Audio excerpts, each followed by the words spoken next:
SNESdrunk. Hi there, let's take a quick look at every single boxing game that ever came out for Super Nintendo, including those that never left Japan, starting out with Ashido no Jo for Super Famicom. This is a fun, no-frills arcade-style boxing game, the kind where you put in the cartridge, press start twice, and just like that you're fighting. No characters to pick, and not that much in the way of strategy here either. Sure, you punch and duck and dodge, but the game is kind of herky-jerky and it's tough to get a good rhythm going sometimes. But still, if you're looking for an arcade-style two-player boxing game, this one is pretty good. Next is Best of the Best Championship Karate. Wait a second, this isn't boxing. Well, I gotta shoehorn it in there. I don't know what else to do with it. Anyway, this got released on a ton of different systems, but the Super Nintendo version almost feels like one of those cinematic type games, you know, like Out of This World or Prince of Persia. It's tough to get a good grasp of how to do things because you move kind of awkwardly. This is one of those games that's tough to accurately judge because there is some interesting stuff here, like customizing your own moves. It's just the gameplay itself is so odd. Overall, there's just not enough meat on the bone here to warrant that kind of time investment to get any good at this game.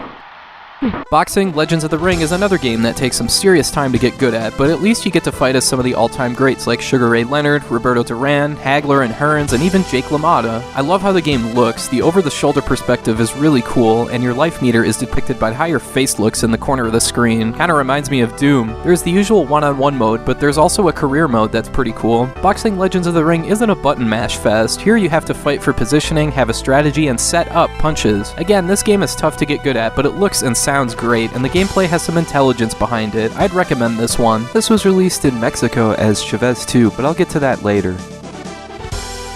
Next, there's two games featuring George Foreman, the first of which was George Foreman's KO Boxing, a game that was seemingly everywhere back then. Seriously, this was up there with Shaq Fu and how much this game was advertised. Anyway, this is kind of a Punch-Out clone, but without any of the fun, the charm, or even any of the pattern recognition that came with Punch-Out. The other George Foreman game is titled Foreman for Real. The perspective changes to match something like Boxing Legends of the Ring, but it has the same kind of feel that Foreman's KO Boxing has, which is that it's kind of a button-mashing mess. If I had to pick between the two, I'd go with Foreman for Real, but man, the heads on these boxers' bodies just look creepy as hell and wrong. It's not that bad of a game, just mediocre. You can find better. Next, we have a Japan-only Super Famicom game, Onizuka Tatsuya Super Virtual Boxing. This one takes a first-person perspective. The controls are responsive and intuitive, and there are even special attacks like this Fist of Flames here. That's pretty sweet. This game is kind of limited, but it's English-friendly, and it's pretty decent. It's an easy pick-up-and-play arcade-style boxing game.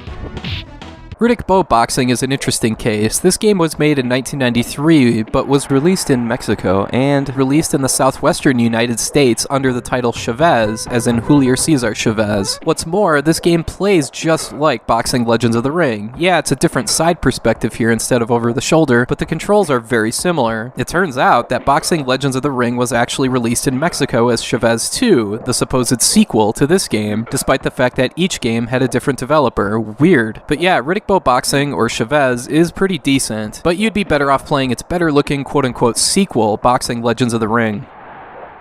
Back to the Super Famicom we go with Ring ni Kakero. This game was sold as part of the Japanese Nintendo Power download game service. Okay, I seriously don't have the slightest clue what I'm doing here. No matter what I do, I just keep getting hammered, and my opponent keeps pulling these crazy moves out of his ass. Hey, feel free to try this one. It certainly has a great look to it. Maybe I just suck. But there doesn't appear to be that much beyond the regular one-on-one boxing mode here.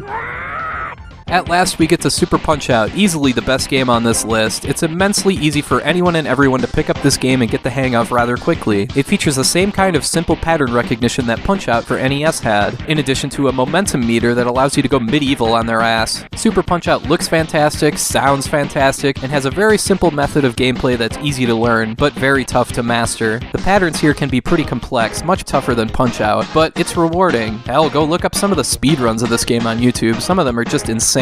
But yeah, obviously Super Punch-Out is the best boxing game on the SNES, that should go without saying.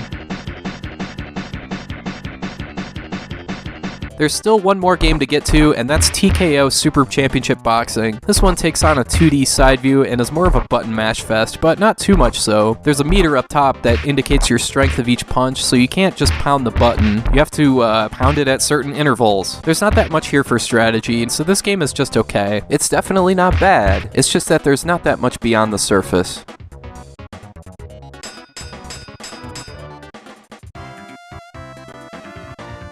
So yeah, that's it for boxing games on the SNES. The best is obviously Super Punch-Out, but if you want something else, Boxing Legends of the Ring is pretty good. But if you want to try something completely under the radar that's a fun multiplayer game, you might want to try Ashita no Joe. Anyway, that's all for now. Thanks for watching, and have a great rest of your day.